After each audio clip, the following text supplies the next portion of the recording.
Hello, Collateral Gaming listeners. Chazzle Dazzle here from the Trial by Error Variety Show podcast. I just wanted to take a few seconds to invite you guys over to what we do. No, it's not video games, but we do invite really awesome and unique bands from all over the world. We dig deep into their souls and find really cool stories to tell you, and there's tons of music every week, so subscribe to us wherever you subscribe to your podcast. We look forward to having you. This episode of the bonus round, we are celebrating 35 years of The Legend of Zelda with our Zelda Dungeon recommendations, featuring special guest Dan Rockwood from Victims and Villains. So don't go anywhere, the show starts right now.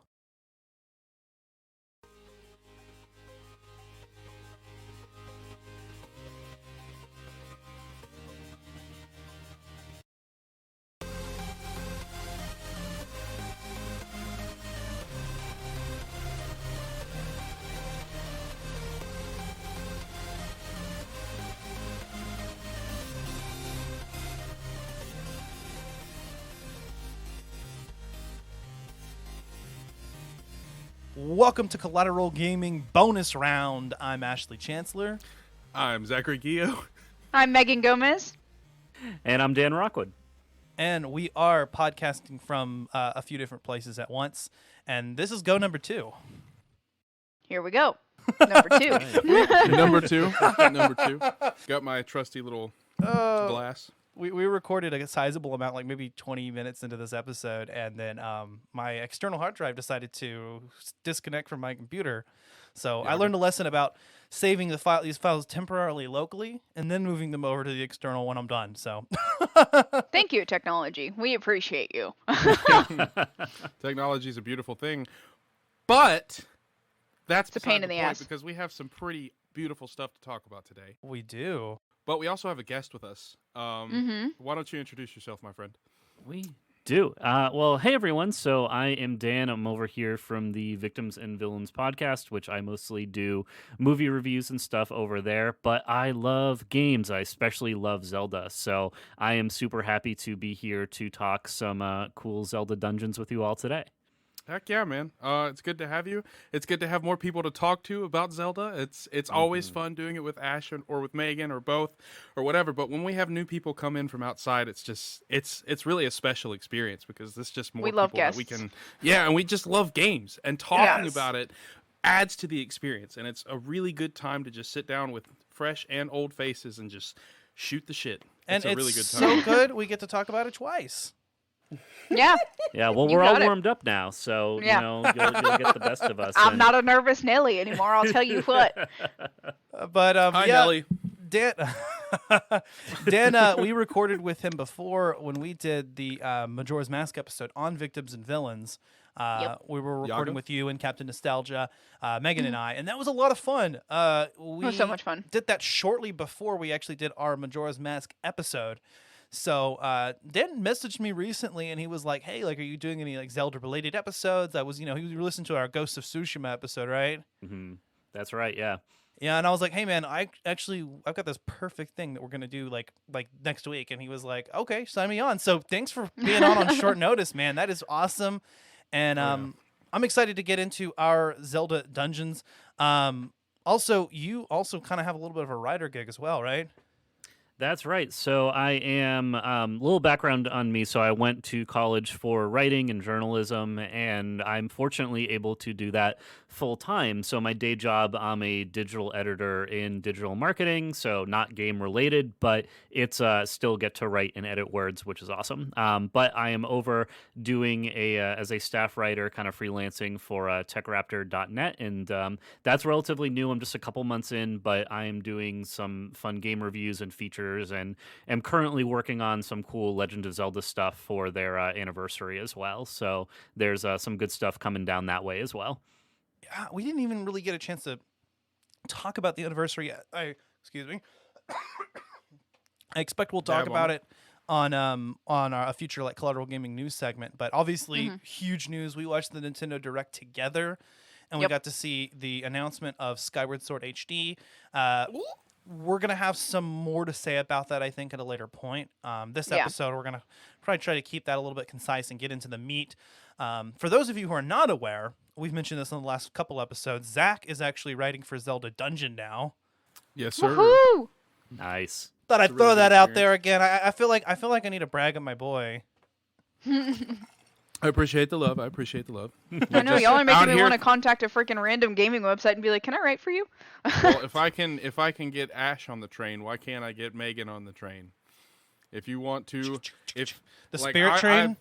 This, Yeah. you're fired. We'll go through the spirit tracks together. All But right. Zelda Dungeon and Zach, obviously you know more at this point, but I feel just as an observer, they're like one of the definitive online resources for Zelda news, walkthroughs, wikis. Like anytime you search anything related to Zelda, Zelda Dungeon comes up Yes. right at the top. They're very well optimized in that way. Yeah, I I'm- definitely when I'm going over like especially when Ash and I do like bonus rounds or like whenever we're on victims and villains and stuff, like I didn't even realize it until today because like I have stuff bookmarked for the podcast. I was like, "Oh my god, I've been going through Zelda Dungeon this whole time," and like I didn't even realize it until today, and I was like, "Oh shit, Zach is writing for Zelda Dungeon." Like, "Oh wow." It's really cool. It's the people are absolutely wonderful. Everybody is just so head over heels for Zelda, and that is an environment I've always wanted to be in. So it's really cool, and we have Discord meetings every now and then to talk about everything, and just hearing everybody like Zelda, Zelda, Zelda, Zelda. It's a pretty it's a pretty wild experience, you know. It's just sometimes it's like those TurboTax commercials where all you hear is free, free, free, but it's Zelda, Oh my Zelda, God. Zelda, Zelda. It's like that. Zelda, It's Zelda, so Zelda. beautiful. And Zelda. it's so refreshing being around people like that. And I love talking movies and everything I do over at Victims and Villains, but we don't cover games all that often. E3 is like the one time a year I can really strong arm Josh into being like, we're going to, cover E3. We're going to do some games. We're talking about and this. Yeah, 100%. And so having you guys here with a full show just committed to gaming and everything, like this is a dream come true to just come like talk video games with, good friends, good people. So it's definitely very happy to be here. You're welcome anytime, good sir. Mazel tov. Well, thank you. And Ash, something. So I know you've mentioned because you did a while back that top 10 dungeon episode. Yeah. And I think that was just on your own, right? I don't think you had a co-host for that episode. No, that was a solo venture. Yeah, Some he of was the lone wolf in it. some of the dungeons that we're going to talk about today actually did make my list that time, but I made sure to pick new ones for my list this time, of course. So I think you released that episode. It must have been over the summer. I was taking walks on my lunch break, and that's I listened to that episode. I found it, and I was like, oh, like I like Zelda Dungeons. I want to see where this goes. And so it was super nice. I listened to you for like an hour and a half, just go into detail about different dungeons. It was awesome. Just me. I apologize for that experience because I personally don't think that episode's very good. It's so awkward to listen to, and I was probably constantly uhing and umming and not knowing what I was doing, but I just wanted to get out something, and I at least was passionate enough to be able to talk for an hour. Oh yeah. Yeah. Oh yeah, no, it was great. I loved hearing your takes. I think Snowhead Temple from Majora's Mask was one you talked about in that episode, and it was cool. That's one of my all-time favorites as well. It's you had some really good stuff there. Thanks. But I guess let's go into your dungeon picks for this episode, man. As our honored guest. Well, I appreciate that. All right, so the first one that I want to bring out here is a dungeon in Skyward Sword, which we are getting the HD remaster of later this year. And I personally really like Skyward Sword. I know it's not a fan favorite necessarily, and it's not my favorite, but I do like it. And so I like to just quantify this game as being one of my least favorite Zelda games with my most favorite dungeons, because I think the dungeon design is really cool. And so I want to shout out the sand ship in the Lanayru Sand Sea from Skyward Sword. That whole area is just so cool and so unique, and just a really fun way to explore like this different part of the world. Yep. Yeah, for sure, dude. Sandship was one of the ones that had made my list. It's one of my favorite dungeons from the Zelda franchise, make easily in the top 5, and definitely I think my favorite from Skyward Sword, which has a lot of good dungeons, and I'm sure some of those are going to get brought up here. But I always loved the mechanic of the time shift stone in general, and comparing it with the other time shift dungeon in this game, which is the Lanayru mining facility. The Mhm. Sen ship, I just like even more because, first of all, you're on a ship, okay? An ancient tech ship with robots, and there are robot pirates on the ship as well. And there's just the one time shift stone that you access from several different vantage points on the ship that you strike with the bow, which is the dungeon item. Which is interesting because you get that item so late in the game, but man, does it get put to good use in that dungeon. Not only do I enjoy the time traveling mechanics, the fact that you're on a ship, the mini boss, which is a fucking robot pirate captain, but in addition to that, the whole like boss battle segment. I mean, the boss itself, and we've talked about this before on the show. The boss Tantalus is underwhelming in both terms of design and in terms of the boss fight itself. But the setup for that is cool. I love getting the little statue key thing, and then and suddenly these tentacles start coming in and penetrating the ship and taking it over whole, and you gotta run all the way back up to the deck, and then man, that is such a cool setup. Well, Ash, you literally just said everything about the I was like enthralled at that rant. That was beautiful. That was great. It was Good so stuff. like in depth. I think my favorite part about the ship is the different ways you can manipulate the elevation with the time stones. Especially like once you get there and you activate that first time stone, you can climb up and fight all of these bokoblins as you're riding the what are they, the handlebars all the way up the wires. What are they? I guess that's what they're called, but you can just go across. There's actually a piece of heart behind on the mast of the ship. If you guys didn't know that, like once you go to the very top, you can drop down to the front of the ship that's not accessible from anything except the top. You can drop down there, use your sailcloth, and get a piece of heart. Yeah. So, but it's such a cool dungeon. You know, the ancient feel of it. You're on a pirate ship that's going in between the present and the past. It's really cool. The sacred flame that you get for this dungeon is kind of lame. It just allows you to douse for more abilities. And so that the boss and the sacred flame kind of kill the momentum. But other than that, it's one of the coolest dungeons in the Zelda series. Not only for its location, but its design and the way that it flows. You know, it's not really filled with any dull moments or anything. It doesn't have any momentum killers except for the very end, and I'm okay with that because that means you're getting ready to move on, and the sacred flames are amazing, so I'm not really complaining. I love the sand ship. I personally have not played this one, so please don't crucify me, guys. But for me, I did watch somebody play Sandship, and I absolutely loved it.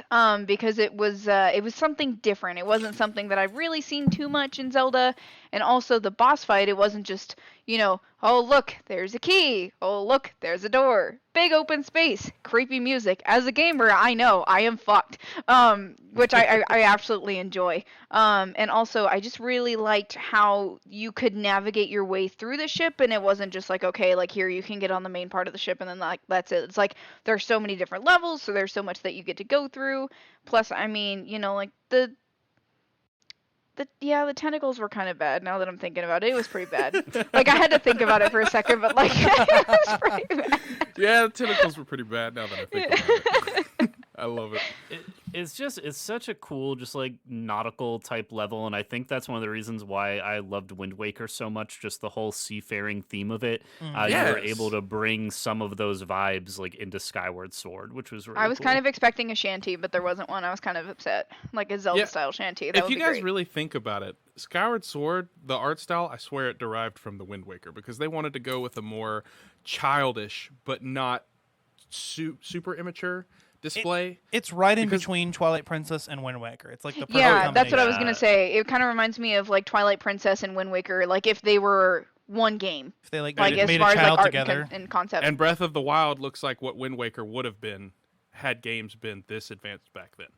Because honestly, when I look at Breath of the Wild, I look at it as a more mature and much more vast Wind Waker. Because what if the Great Sea depleted to show all of what's in Breath of the Wild? And that's why there are Koroks. That's a whole Now you're other getting into the conversation. theories, yeah. That's a whole conversation for See, another day. But I've always felt almost the opposite, that they should fill Breath of the Wild with water, call it Breath of the Sea, and that should be the sequel, and Nice. just go like exploring. Ooh, Uh, I haven't even played it yet. I'm stoked. Wind Waker 2, Oh. basically. yeah, Megan, you need to Yeah. get Breath of the Wild. Dan, you had I'm mentioned planning on it. an Easter egg, actually, on the Sand Ship, right? Mhm.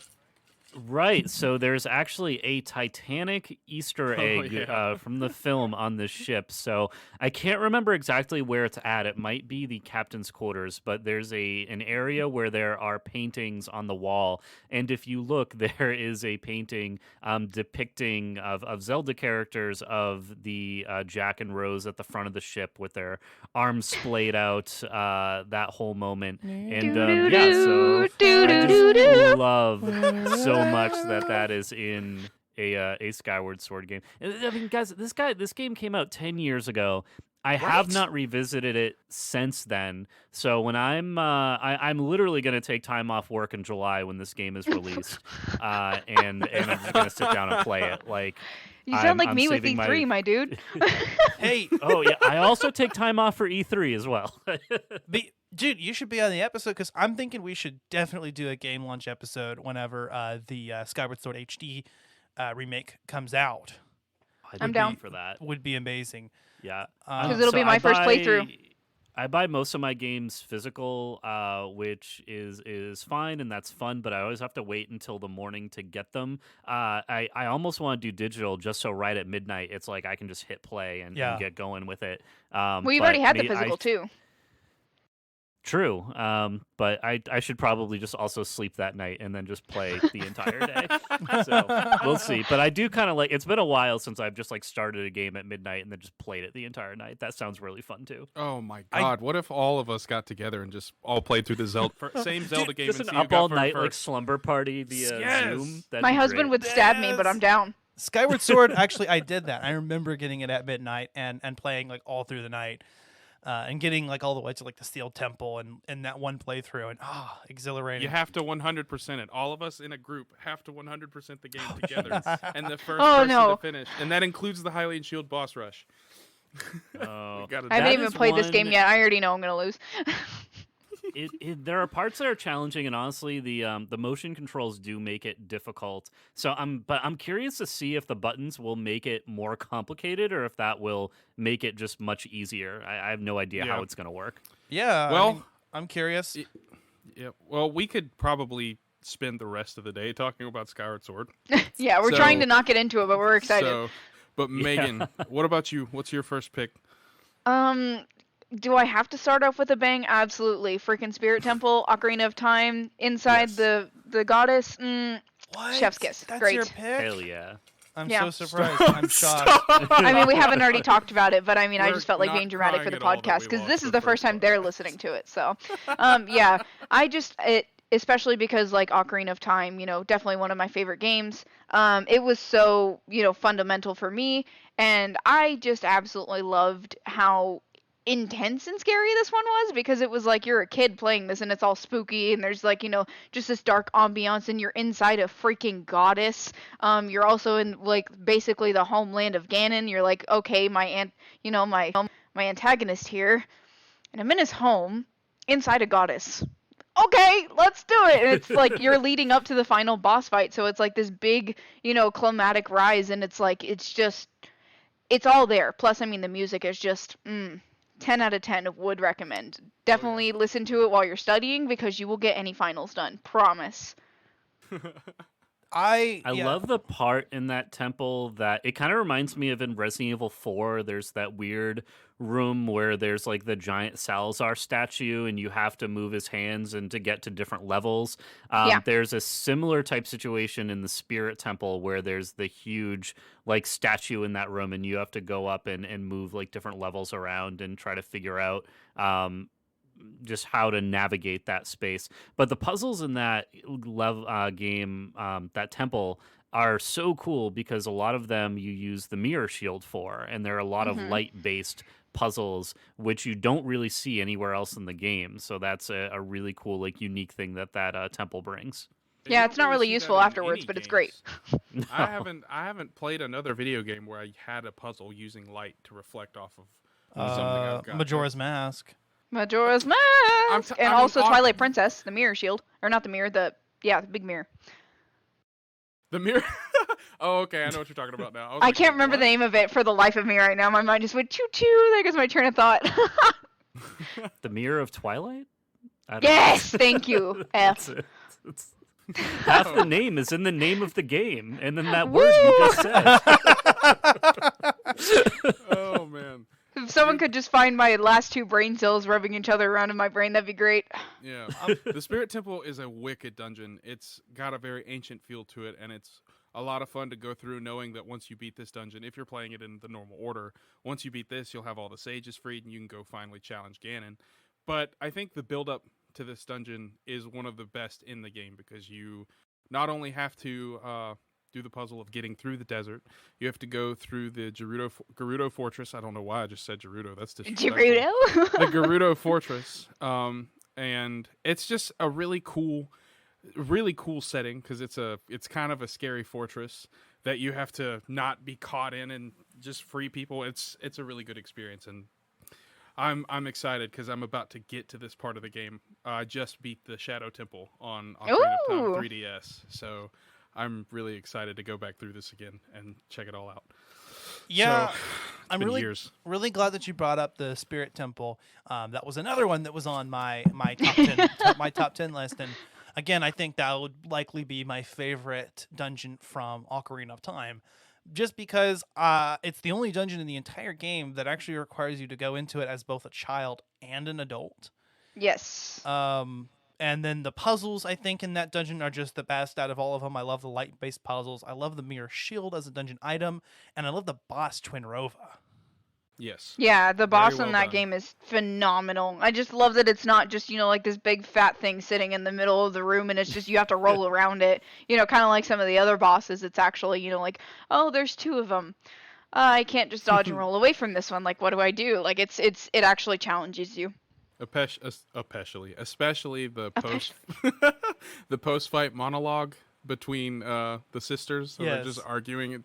It seems like it's a bit too much, but it's still hilarious to watch because they're just like, no, we should have killed him. What's wrong with you, Ma? For a game that was released in 1998 on the Nintendo 64 with what at the time was limited processing power, the elemental graphics and just the way those visuals are displayed, like those are so gorgeously done comparatively to just other areas of the game where things can feel a little flat at times. There was just so much there's a lot of dynamic architecture going on with those attacks, especially, and being able to reflect one at the other. It was just such a cool, one of my all-time favorite boss fights.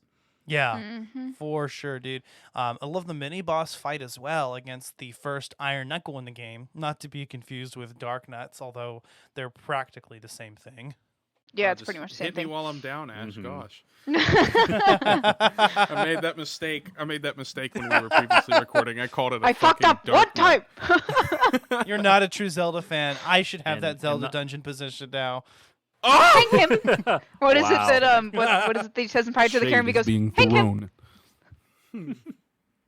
But When you fight the Iron Knuckle, is that just before you get the silver gauntlets, I think? Is that Yes. what he's Yeah. guarding? yeah, Essentially. well, I think you fight it twice because one of them, I believe, guards the mirror shield. Mm-hmm. And do you fight the first one as a child, and that's what gets you the silver gauntlets? Or are there two of them in that dungeon? It's been a while now. I can't remember. You got me beat on that one. I can't remember if it was one way or the other. Okay. I keep Definitely wanting to something. revisit this game, but then I keep waiting for it to be released on Switch, so I don't know Yeah. what I'm going to do. Yeah, I'm Hopefully really this year. If hoping we don't get that it we in get something, 2021. yeah. What if we Yeah, just if get a we Breath don't, of the Wild I'll- style Ocarina of Time remaster, dude? I would cry. Oh man, can you imagine? Someday, cry. Oh my maybe. god. It would take so long for them. But I mean, they did it with Spyro. They brought the graphics to, a current, standard. Crash Bandicoot as well. Yeah. And I was just about saying Crash. I was taking a breath in. Jesus, let me And- let me breathe. the Bash Ocarina Bandicoot. 3D remake is phenomenal. So Yeah. I mean, they could probably elevate it a little bit more because the more that I've been playing Nintendo games, the more I can see that they're really trying to up their graphics game. It's not as like there's still cartoon aspects to it, but it's not as cartoony as it used to be, and I'm really really feeling it. I'm Nintendo, you got my heart right now. All right. Well, what about you, Zach? I'm going to cheat a little bit. I'm going to replace the one I said before we had to delete this because I had two that were kind of neck and neck for my last position. Okay. I've Fair been playing the Oracle games, and I just got to level 6, which is the Mermaid's Cave. Now, I love this dungeon because Oracle of Ages has a aspect where you have to go from the past to the present. You have to travel through time to solve different puzzles, to save different people, and ultimately the goal of that game is to save Nehru, the Oracle of Ages. She's been kidnapped by Varen, Sorceress of Shadows, and you have to go through the different dungeons in the game and collect the 8 Essences of Time. Now, Dungeon 6 is Mermaid's Cave. In order to get to this dungeon, it's up in it's like Roholant or something ridge where all the Gorons live. And basically you have to go through and trade different items with Gorons in the past and take those items to the present and trade with Gorons that are looking for historical items. It's really cool. And once you get there, you're in the past the first time you enter the dungeon. Once you solve some points and do everything that you can, you have to go outside, go to the present, and go back into the Mermaid's Cave. But the trick is, to open both of these dungeons, you have to have both the key from the past and the key from the present. So you have to go through different puzzles, like trading and dancing with Goron tribe members to get different keys. And it's really cool. Just getting to this dungeon is awesome. It's okay, so between each dungeon, it's about 45 minutes of game time. Between level 5 and level 6, they're in the same area, so it's about a 20-25 minute transition period. But during those 25 minutes... you dance with Gorons and get keys. You have to play a mini game where you have to survive a bunch of bombs being thrown at you. You have to continuously dodge out of the way so that you can get a drink to give it to the guard that's about to pass. He's about to pass out from thirst. And he gives you the key to the dungeon the dungeon in the past. It's really, really hard to explain, but it's really cool. The dungeon itself is awesome because it's got like an ancient ruin type look, but it's dark and purple and black with colors that would remind you of like an evil mermaid. You know, if the Little Mermaid went like rated R, that type of feeling. The puzzles in the dungeon are really cool because they're based on taking elements that you did in the past and applying them to elements in the present because they're still there after all that time. Like you have to push a block in the past to access a door that's in the present that hasn't been built yet. It's really cool, and I love those types of puzzles. The mini boss is a little bat. I forget his name, but he is in both Oracle of Ages and Oracle of Seasons as the mini boss of the 6th dungeon. He's this little vampire bat that is constantly trying to protect whoever he can serve, you know, because he just doesn't want to die. Every single time you fight him, he runs away because he doesn't want to lose. What a little bitch. And so it takes classical Zelda elements from the past games, and you have like a little a little tennis session with him where you have to bat his balls back at him and stuff like that. And once you beat him, bat his what back at him? Stop. Bat his orbs. I'm gonna say that nasty, but his orbs. That sounds even worse for some reason. But in the Mermaid's Cave, the item that you get is the mermaid suit, which is one of the most unique items in the Zelda series. You get a suit that literally allows you to travel in deep waters. Like you can swim in the ocean, and so you can swim in the like Zora super. armor. Well, yes, but you move like super quick. The faster you tap the I hate you. No, the faster you tap the D-pad, the faster you'll swim. You can move really quickly. You can use your sword underwater while swimming super fast. It's a lot of fun, and it prevents you from drowning. So it's really cool to do that. And the boss is this giant squid-like creature that you're in a center pit. And this boss-like creature keeps attacking you from the edges of the room. Once you do enough damage, he'll turn over, and you have to jump in the water, go submerge, and fight him underwater, where he has like a different barrage of like ink attacks, and it's a lot of fun. This is one of my highly recommended dungeons from both of those games. I think Oracle of Ages has better dungeons, but Oracle of Seasons has better puzzles. Yeah. But I would highly recommend Mermaid's Cave. I don't know if any of you guys have played these games. I have played Ages, and I believe I've gotten that far in the game. So I seem to recall some of the things that you were saying, but it's been a while. Yeah, it's really cool. I'm loving playing through this game again. It's been a long time. So. I'll wait and see if they remake it this year. Like, Link. I would love to see a Link's Awakening style remake of the Oracle games. Just bundled together, so that way you don't have to like buy them both, but just package them together so you can play one and then the other, and then you'll automatically have a linked game. Of course, the Pokemon games still come separately, so who knows? Yeah, I was about to say Pokemon still comes separately, so I don't know. But that's just kind of their thing. Yeah. What do you think, Dan? Oracle games? Yeah, Mermaid's Cave? I think it's likely we'll see a remake of it this year. So these are two Zelda games that I have not yet managed to get to. I own them. I bought the digital editions on the 3DS because that console is an insane Zelda machine. If you want access to easily 10 Legend of Zelda games, pick up a 3DS or 2DS, and between the remasters and what's available on the eShop and the Virtual Console, you will be able to find a bunch of those games. They're but only on the yeah, 3DS Virtual Console, by the way, because I just looked. I don't know why they're not on the Wii U Virtual Console, but they're only on the 3DS. It's so strange, and I'm hoping just bring everything to Switch. Everything should come to Switch. If Nintendo's smart, I mean, there's an untapped market there. Can you imagine all the people who played Nintendo era games, Super Nintendo era games, Nintendo 64 era games, and let's finally get a Virtual Console of the GameCube because it's been long enough. We should have gotten that on the Wii U. Well, they do have that. You can play a lot of the older. You have to. I think it's in the Nintendo Direct. It was in the newsletter too. I just read a couple weeks ago. But you can play older games. It's like I don't even remember what that has like some kind of equivalent of the Virtual Console now that it's playing some certain arcade games. So I'm hoping, and they do actually have a Nintendo and Super Nintendo library, I believe, already on the Switch. But they do. Yeah, they do. Mm-hmm. Yeah, I'm hoping that we'll definitely get those. So those are games that I really want to check out. Those are probably next on my list. I'm kind of going backwards with Zelda games. So my first one ever was Ocarina of Time, and then I've played all of the main console ones, and then I've been going back. So like I played Minish Cap a couple summers ago. I just played Link's Awakening last summer. I did the Link's Awakening, both the original and the Switch version that came. So yeah, it's high time for me to check out the Oracle games, and I know people who have played them really love them. There's a lot of really good emotions toward those games. Mm-hmm. Hell yeah. Yeah, they're a lot of fun. You will very, very much enjoy them, and especially how you can connect your Link from one game and take it to the other using codes. I think that's a really, really cool aspect that needs to come back at some point. So you can link the games together. I'm gonna eat my Zach, mic. Do you have a recommendation of, is it better to start with Oracle of Ages or Oracle of Seasons, or does it matter? Start with Ages. That way you'll get the most... Okay, so Ages-based game, in my opinion, is better than Seasons-based game. And so the actual events that conspire the first time you play Ages, they are so good. And it's a really good story to experience with a fresh Link.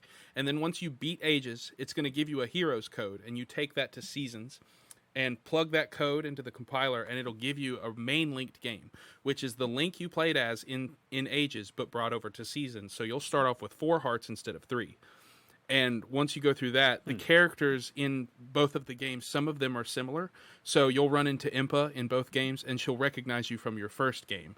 And she'll be like, hey, welcome to Holodrum, since you'll be playing Seasons second. She'll be like, it's good to see you here. I hope you're doing well. And then she introduces you to Din. And there are a lot of events that happen in Seasons that are slightly different because it's the same Link from Labrynna. And so I recommend playing Seasons second. And then once you beat Seasons... I'm not going to tell you what happens at the very end of a main linked game, but you can take the code that you get at the end of that game and take it back to Ages, so that Link will do that. Cool. He'll go back in time essentially and do that again, but he'll know everybody. It's crazy how it works, but it's a lot of fun to do. And both games have 8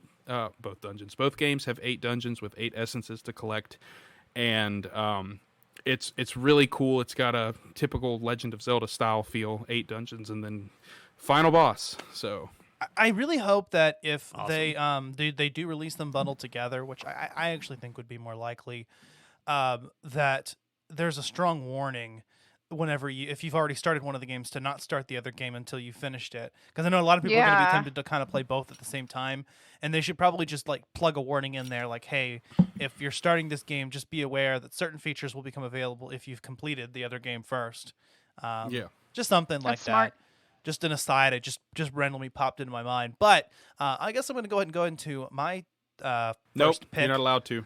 You're And fired. y'all haven't this is as far as we got, so y'all haven't heard any of my picks yet.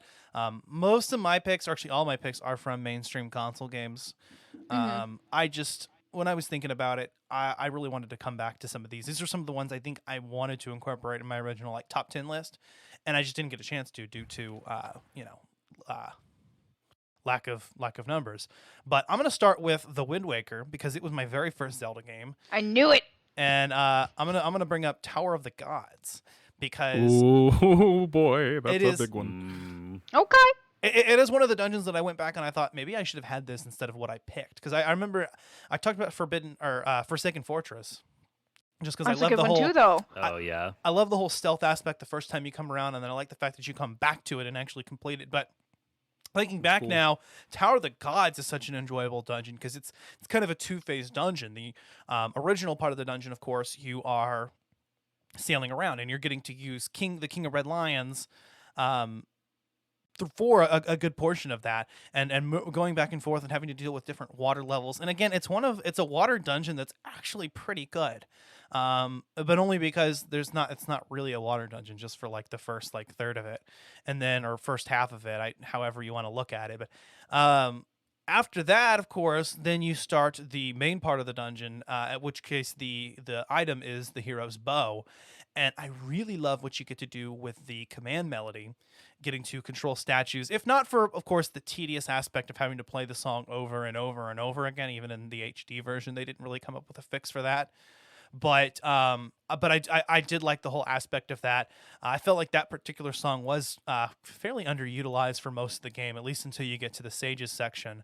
But Yeah. getting to control those statues, and then getting the bow, and then of course the boss Godon was just That Yeah, one's a good one. That one's one of my favorite personal bosses because he's a stickler for sure for drama. I like getting up to him because it's just one of those grand staircase scenarios where Yes. you make it up a long Oh, yeah. flight of stairs to get to the boss's door, and once you go in, it's just this giant god-controlled robotic head that pops up, and his hands come up off the wall, and you're like, "Oh shit, it's showtime! Let's go, baby!" And He's such a the drama only- queen, though. he is a drama queen. He's fabulous. But no, it's Fabulous. I love It's like the when king you do from damage to Katamari him. Damacy. Yes, exactly. Rainbow. But it's like when you do damage to him, he like sneezes out arrows, and that's the cutest thing in the world. If you're running low on arrows, he'll go, and like arrows will pop out, and you're like, "Oh, okay, cool." What a Thanks, Chad, buddy. man. But to piggyback off what you were saying, Ash, about how the HD version didn't really fix any of the melodies and how much you had to play them, I actually don't mind that because it adds just a tiny bit of tediousness. Because if you're a seasoned Zelda player, you're going to be able to go through these dungeons like it's nothing. Like the Tower of the Gods is a dungeon that we've all probably played like at least 4 or 5 times. It's a classic in a very, very good, strong Wind Waker title. So adding that little bit of repetitiveness is a really good way to kind of keep you on your toes as a player, because it's annoying enough to where it just kind of makes you lose your sanity, or it annoys you at least a little bit to where you could lose track of doing something else. And I love using the command melody because you get to control the statues and where they're placed. I've always loved puzzles like that. I hate the first part of the dungeon though, where you're sailing around the bottom of it. I've never enjoyed water level type stuff. That's why the water temple will never even come close to being on a list like this for me. What? I hate the water temple so Much better And the I 3D version, though. It is, and Dark Link is amazing, but that's about the only good thing I can say about it. But as far as oh my god, as far as that goes, Tower of the Gods is it's a Godly. phenomenal dungeon. It's pretty good. It's up there. You could call it It's- divine. Wow, Huh. you're fired. Ooh, good one. Nice. Ashen Tower of the Fire. Gods made it onto my list as well. Yeah. It's Awkward. such Thanks, an Ash. it's all right. Yeah, way to go, man. It's so cool. So when I was playing Wind Waker years and years and years ago, I didn't get the game and I didn't like it for a very long time. It took me years to finally really appreciate it. And a lot of that is because I was stuck at the first dungeon. So I never even got to Tower of the Gods. I never got to anything that comes after. And so after you collect those first few dungeons and you beat them, you are able to summon the Tower of the Gods from the depths of the sea.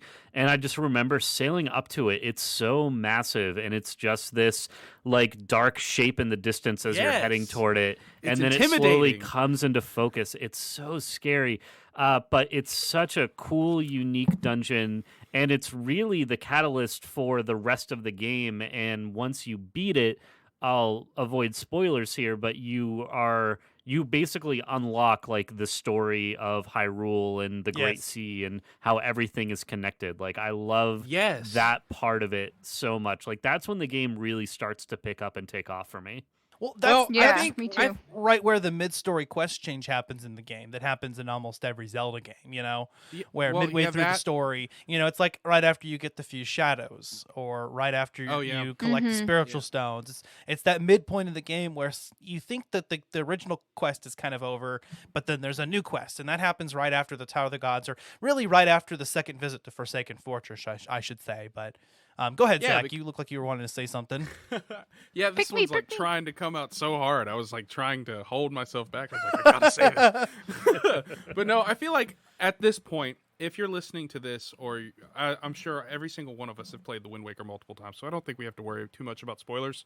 But I really like this because it's also the changing point where Link finally realizes I've been chosen as the hero of legend, because this game starts out with you going to save your sister. That's it. That's all Link has in his mind. He's going to do everything in his power to save his sister, but he picks up the Master Sword. It accepts him as the master, and then he has the journey of going and blessing the sword and having it prayed for so that he can actually become a hero of legend, the only hero of legend that put himself in the role and wasn't chosen. Hell yeah. And Yeah, it's true. really cool because the Tower of the Gods paves the way for that. After you finish the dungeon, you have the access to go see Hyrule, the land it is under the water, and it's beautiful. I really wish they had done a direct sequel on a main console for the Wind Waker, because Hyrule was gorgeous. I feel like there could be Yeah. a meme here. I'm thinking a meme here. Okay, we have the Virgin Twilight Princess Link versus the Chad, or the Virgin Hero of Twilight versus the Chad Hero of the Winds from the Wind Waker. Virgin adult Link from Twilight Princess was born with the Triforce. The Chad Hero of the Winds Virgin? Link had to acquire the Triforce of Courage. What are you I was talking born about? into it, There's molded no by way. it. There is no. There's no way Twilight Princess Link was a virgin, bro. Elia had her eyes all over him. Okay, Ilia was that's on that true, shit. but it's just a meme, bro. It's what they say. I mean, if He has anything, I that really hope that innocent Hero farm of the boy Winds look Link. about Don't him. talk about our innocent man getting screwed, man. Don't Bro, ruin my he's gorgeous. childhood. You can't avoid that.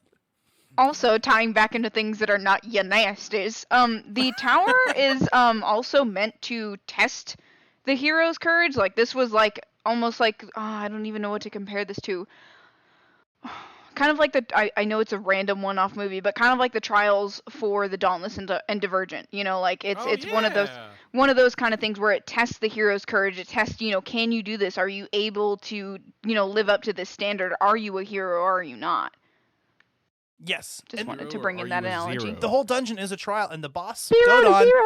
is not a bad guy. He's, he is. It's a trial, and that's why he Yeah. gives you arrows if you run out. He's like, he just snot rockets them out. That's you. You must kick my ass for Hyrule. That's basically what's happening right now. We're kind of running up pretty quick here, so I guess let's move on. Dan, Round what two. is your let's go into round two.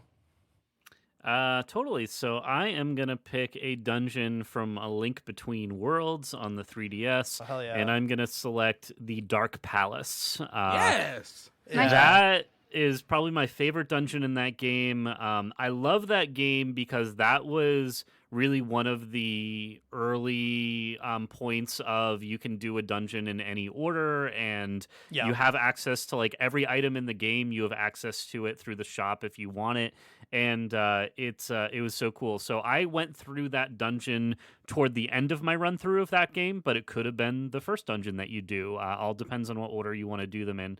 But man, that was so cool. I love the art style of that game and that dungeon especially. It's both literally and figuratively dark, being the dark palace. You need to go from room to room and kind of illuminate things as you go. But yeah, it was just so cool, and definitely one of the big stands out of that game for me. Yeah, and I remember that dungeon being pretty difficult in A Link to the Past as well. But I'm trying to remember. It's been a while since I played A Link Between Worlds as well. We're not going to mention that out loud. No, But I did like the aspect of having to light up the dungeon as you go, and like you said, being able to have take full advantage of the items that you can get at the time, and it is one of the and for most people it may be one of the first dungeons you play once you get to low rule. But obviously you can also, save it for the end.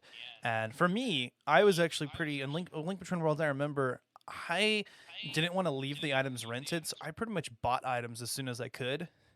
Mm-hmm. And I, as soon as I was able to, which for me, I felt like almost defeated part of the purpose of the game. So the second time I played it through, I decided to rent the items, like when I'm using them for the dungeon, and then buy them afterwards. But the first time I played the game, like I didn't want to have to worry about having to like rent items. I just wanted to purchase them outright. So I saved up rupees and purchased them outright. Yep. I did the same thing, and honestly, that game is an amazing experience. Running through the world reimagined was awesome. High rule and low rule instead of the light world and the dark world. I absolutely love the aspect of fusing into the wall and you become a painting, and and that's how you traverse between the worlds. I don't remember the Dark Palace as much, but I can talk on this game because this game is amazing. It really brought A Link to the Past to a new light and reimagined the game, because you don't fight Ganon, you fight Uganon or whatever is Uganon, and that's a really good fight because when you're walking up to the final boss, there's thunder and lightning going, and it's very, very dark and ominous, and you just finally walk in. It feels like a true Zelda game, and I love that. It's really good stuff. I remember staying up late. What my like biggest memory of A Link Between Worlds is, for some reason, is I remember staying up late trying to finish everything 100% before I went to Laurel Castle, and I remember playing that fucking baseball game, and that shit was hard. It took so many tries. I stayed up to all night just trying to get through that fucking baseball mini game until I became like a master at it. But I almost didn't play this game because I was not a fan of the like 2D top down, and this is really like a 2.5D game that used the 3DS's 3D capability. I feel was really well done with this game. But my current fiance, girlfriend at the time, got it for me for Christmas that year, the year it came out, and I'm very happy she did, because it ended up being just such a fun Zelda experience for me to play. And I was working as an EMT at the time, so I was just like on an ambulance playing Zelda games on my 3DS between calls, so that was a good time. Dude, nice. I'm a transport driver trying to become an EMT. I know. That's good stuff, I saw you perk up as soon as he said that. I was like, exactly. Huh? That's pretty dope. I'm hoping to be an EMT by December. You had the same ambulance? You had the same look on your face, like if anybody mentions Mass Effect for Megan. Oh man, Megan, what's your next dungeon? Yes. So my next one is going to be obviously from my favorite Zelda game, Snow Peak Ruins. Oh hell yeah! Yes. You took one of my picks though, but go for Yes! it. You also took one of my picks. Oh, glad also we all one of are my on the same picks. page. Oh So my for God. me, Snow Peak Ruins, I just love the fact that you're up in a snowy mountain. You're just like, all of a sudden you're riding down this cliff going after a big ass Yeti. Like, what the fuck am I doing? What is going on? Why do these people need this help? Like, you're like, all right. I know a lot of people, criticize, Twilight Princess because it is one of the, compared to some others, it's one of the easier Zelda games. It's more cinematic than others, but I love it because of that aspect, and I love the, of course, the story the little love story that you get in the end, you know, because I'm an absolute sucker. Obviously, I'm, total romantic. Um, and it's not like another dungeon where it's creepy and there's creepy crawlies. Like literally you're in just like this big massive mansion and like you feel like you could just go in and kick your feet up almost at first, and then you're like, oh, there's creatures here. Cool, it's so a we're not here to dungeon. chill. Yeah. I love that realization where like you enter the Snow Peak ruins and you know it's such a unique dungeon for this, and this is another one that like after doing my top 10 list, I really wish I had talked about this one, and that's why it was on this list, because it is such a unique experience, and I love that you don't immediately realize that you're in a dungeon. Like at first you're like, I'm in someone's home, but then you're like, oh wait, no, this is a dungeon, okay. But I love how the fucking Yetta like sends you out on like 3 different side quests, go looking for the key, and you slowly build up the soup. Yeah, no, you're literally going on a grocery run across this ruin, and you're like, okay, like is this a shopping trip or am I saving somebody? Like what the fuck is going You on? get to this super hard puzzle section where you have to like aim the cannon correctly. Yes. And you have to fight this big ass guard so that you can get with the ball. So you beat him after you get the ball and chain or before? He's the mini boss, and so after that's the mini boss. whenever you fight him, you get the ball and chain. Which, by the way, another Don't shoot me with my own gun. another It's a hard item fight. You have to from hook shot Twilight behind Princess, him. huh? You have to hook shot behind him to beat him. It's so hard because he's so big. he uses the Yeah. ball and chain. That's right. He uses Yeah. it, and you get it from him after you beat him. Oh. And they use it on the boss, and the boss is pretty much like, don't shoot me with my own gun. What the fuck are you doing? The music for mini bosses in this game is unparalleled. I will also say that. That theme is so intense, and it's great. I used to pause the game just so I could listen to it as a kid. Like, holy shit, this is awesome. Literally me with the entire Twilight Princess. I would literally just sit there, and this is gonna sound again showing my age in this one. I would take and I would stop Link when he was like Wolf Link, or when he was just running around with Zelda, or not. Yeah, well, whenever he was running with Zelda in the temple, I would literally take pictures with a camera of this game. Like I was that captivated by it. I would have a camera in front of my screen, just look how pretty this game is, because screenshots weren't a thing yet. And you're sitting here, you're playing the game, you're listening to the music, and you're like, why do I have a boner right now? No, the main thing, I think one of my favorite things from very Twilight confusing. Princess. Yeah, it's like this shouldn't be happening. But when you're sitting on the title screen and you just watch that whole sequence of Link running across the bridge. Oh my god, and then yes. it just transitions to him being a wolf and howling into the night, and then it shows like a little demo for the game. I that used to has watch some that of the again best and again and music. again Me too. because that music was so fucking good, dude. I know. So good. It kind of brought a tear to your eye, but I was like, dang, I'm about to play this game. I don't know still why watch Again, that on why YouTube. it's my favorite. Everybody it's really hates on good. it, but it's the best. I will say that Twilight Princess, Yeah. Megan, you're going to hate me for this, and I'm very sorry, but I will say that Twilight Princess's art style is ugly. It is very That hurts my ugly. one feeling. It's a beautiful game. Do not get me wrong. It is one of You the know best what? Zelda It- experiences. It looks too hyper realistic. I love that about it. It kind of reminds me, I know this is going to sound very basic white girl of me, but it kind of reminds me of like if a game was created like from a movie with a VSCO filter. Yeah. Like it's right. got like that that. film to it, and I love the like the light aspects of it. Just I could go on and on. I'm sure that we'll eventually do an episode about it, and I'll probably go on for 2 hours just about the graphics, because it was the most advanced graphics from that console at the time for me personally. For a it GameCube was just so stunning. /Wii game, a GameCube game that was basically ported over to the Wii, so it was already Mm-hmm. behind. Yeah. It was actually very impressive at the time. The graphics feel a little bit dated now, and especially when you play Yeah. the HD version, that really hits home. With Wind Waker, just for some reason, just dating so much better because of the But that being aside, though, I love the aesthetic. I love the art style itself. I love that it's a little bit more anime-esque, and I love that it's one of the Zelda games that dared to be more dark and realistic. And not a lot of other Zelda games have done that. In fact, it's the only one, since then. And it got a little bit of criticism for that, but I feel like Twilight Princess is one of those that is one of the more beloved entries in the franchise in the end. Just a lot of the haters are kind of loud. But going back to Snow Peak Ruins, of course, the ball and chain, I think, is one of another classic example of Twilight Princess's awesome, unique, fun dungeon items that are just so underutilized. The spinner. I was The going to make a spinner. comparison really quick before we bounce too far off of it. Sure. For me, Twilight Princess is like the Shadow of Colossus of Zelda games. It has that similar feel to it, and that's what I love about it, because I am such a big fan of Shadow of the Colossus and Eco, and of course, The Last Guardian, duh. So for me, it kind of, like, once I got older, it reminded me of that, and I think that's why it's my favorite Zelda game, because it has that feel to it. It's the first Zelda game I waited for, and I got on release night. And that was special for me. And I remember I didn't have a Wii. I had a GameCube, so I had to wait a couple days for the GameCube release. But I did, because there were just a few days difference. Man, I was in love. I could not stop playing the game. It was my favorite game of all time. At that, I was obsessed with it. I mean, I remember going to school, and I think I was like in 5th grade at the time, so a lot of the kids for some reason just wanted to be edgy and like play PlayStation and Xbox. They thought they were too cool for Nintendo. And, right at that age where or that's how they are.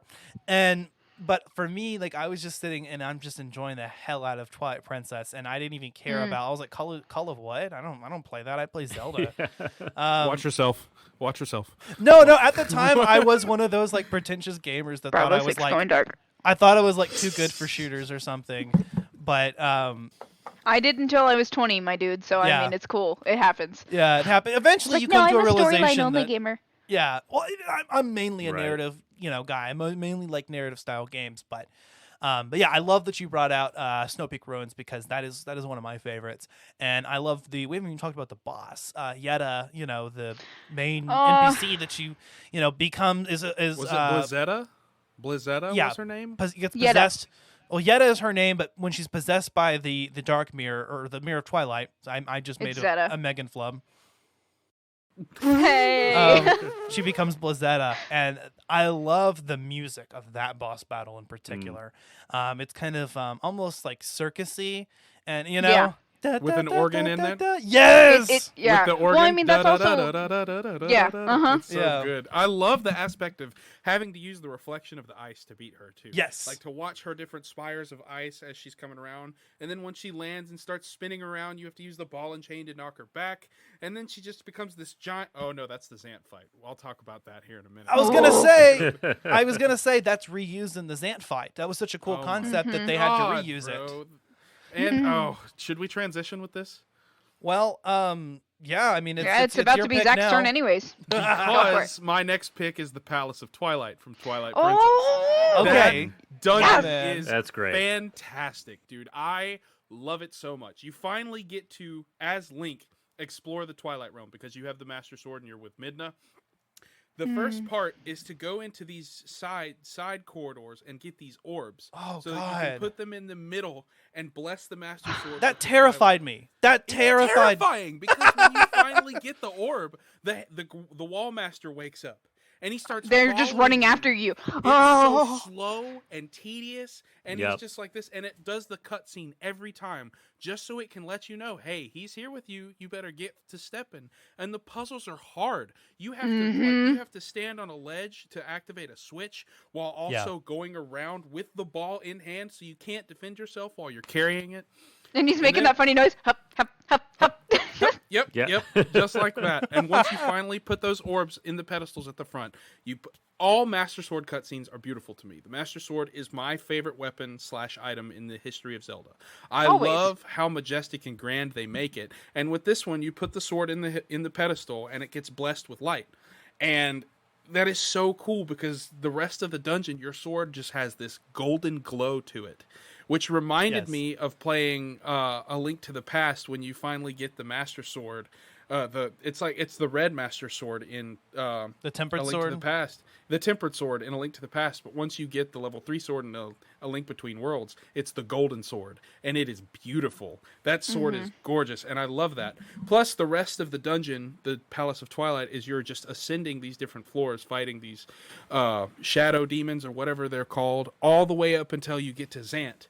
Which is the most insane motherfucker in the history of Zelda He's games. insane. And He's the crazy. personality Yeah. shift, because the entire Sans game, Yes. crazy. in the entire game, he's this brooding, like, cool figure who just comes in and he's chilling and you get like the shivers run down your back, and you know You get a vibe. You get a vibe. You and definitely then get a vibe. He reveals his true persona, and that boss battle is so fucking insane that they based his entire moveset in Hyrule Warriors off of it. Yeah. I also loved bringing back to your sword conversation there. I love how it's this big contrast to, because, of the Twilight Realm, how much it glows and how it shows how he is, restoring the balance of darkness and light. There's a really big analogy there in just that part where you're, getting the light blessed into the sword. It's very, like, again, for me, Twilight Princess is the most theatric. It has, the most cutscenes. It's very, very movie-like for a Zelda game. But it's just the theatrics of, just having like this beautiful light blessing the sword. I'm like, oh, it's so pretty. Like, I love it so much. It's one of my favorite parts about it. It was a huge Twilight step up. Princess. No, go ahead. Yeah. It's a game that I've come around on. Because I didn't really like it when I first played through it, and I feel like I carried that negativity just throughout my life for years. And then at some point, I was like, like, I love Zelda. Like, this game is really not as bad as I feel like I thought it was, as other people think it was, to the point where when the HD one came out, I was so looking forward to it, and I played it on Wii U. And, like, I love that game. Like, I think there are definitely some shortcomings to it, and I think the criticism of it is definitely warranted, but there's so much to love and enjoy. Like, for Zelda games, even the bad ones are still pretty good. And Twilight Princess definitely has a lot to enjoy, and the Temple of Twilight is just so, like, that whole part of that game where you're actually entering the Twilight Realm is just so cool. And it's like you don't know what's going to happen next. It brings you so far outside of your comfort zone. And it's so, like, devastatingly beautiful, too. Is like, it's just such a cool, unique art style for everything in the Twilight Realm. It's really awesome. Yeah, for sure, man. Twilight Princess, I again, like what Megan said, was just one of the more cinematic Zelda games. One of the first games that took that step. And like what you're saying, Dan, I agree with some of the criticism, but for me, that doesn't detract from the overall value of Twilight Princess. It's still one of my favorite Zelda games. Because kind of my tiered list, of course, is Breath of the Wild and Majora's Mask are both my favorites, and I actually decided to come out of my comfort zone and not use any of those games as dungeon recommendations this time around. But I would say Wind Waker and Twilight Princess for me are about equal, just a step lower than that. So those are like my number two together, and I can't decide which one I love better because I love them for different reasons.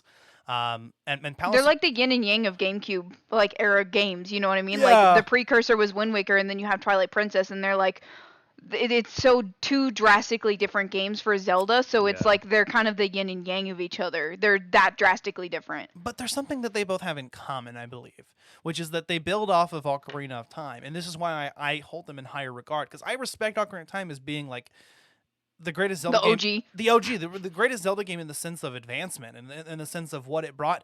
But in a personal favorite list, Wind Waker and Twilight Princess come out on top for me because I feel they took everything that I loved about Ocarina and improved on it, made it better. Yeah. And did more with it. And so the Palace when you think of Zelda, you think of Ocarina. Like, that's just the thing, you know? You do. But then you think about Twilight, I think. Or at least I do. You know, as an actual... I think about Skyward Sword, baby.